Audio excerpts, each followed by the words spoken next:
And I want to bring in Chief Innovation Officer at Boston Children's Hospital, ABC News medical contributor Dr. John Brownstein, for a little more on this. Dr. Brownstein, thanks so much for being here. What do you think the timeline looks like after Pfizer applies for this emergency use authorization, and what impact could this have?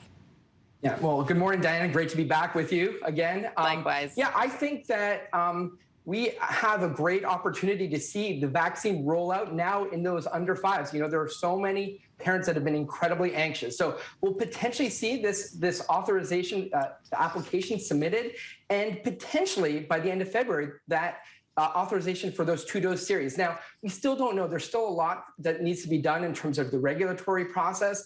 And we have to remember, they've expanded the trials to a 3-dose. They started with 2 doses of that 3 micrograms, 1/10 the adult dose, but that wasn't shown to produce a really significant immune response. So now we have these new trials. It's possible we'll see, authorization for the 2-dose, and then potentially that 3rd dose to get kids some level of immunity.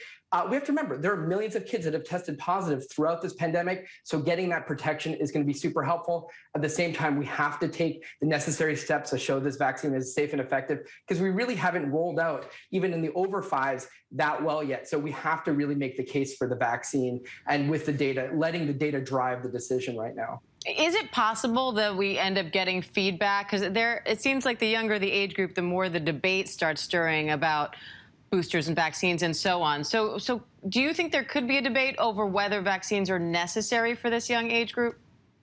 Absolutely, because, as we know that, the risk for kids, as you go younger is lower. At the same time, kids do develop severe consequences of this virus.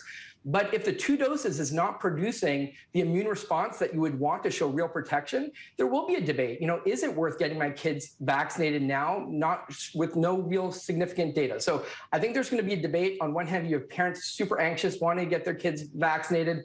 On the other hand, there are parents that really are not convinced yet. And we have not yet seen, that sort of uptake in the 5 to 12-year-olds. That's only about 20 to 25% of kids in that group are fully vaccinated. It will continue to go lower as parents are more concerned about their younger kids. Now, 38 states are reporting a decrease in average daily COVID cases. Finally, there is a lot of talk now about COVID turning into an endemic rather than a pandemic. So, 1, is that true? And 2, can you explain what that really means? Yeah, no, I know this, this endemic word is something that people keep talking about. It's really this idea that the virus becomes part of the respiratory mix of infections. We have, cold and flu season. We have other coronaviruses. This coronavirus will be part of that, and we'll deal with it and learn to live with it. But we have to remember, we have still yet vaccinated billions of people across the globe. We're still dealing with the surge, so we're not there yet. But I do think we have to head towards a place that we're learning to live with this virus. We have vaccines, therapies, testing, and I think ultimately we'll have better vaccines down the pike. But we also have to know how to off-ramp. I think that's going to be a real challenge. How do we start to remove masks? How do we start to gather indoors? I think we have to begin to off-ramp to that normal life, because we may deal with a surge in the future, and those restrictions will have to come back, and people will have to be able to embrace them. So I think, we're heading there, but, obviously we're still dealing with substantial transmission in the community. So, we're not quite to a point where I think, we can call, anywhere near victory on this pandemic. All right, Dr. Brownstein, always great to have you. Thank you. Thank you.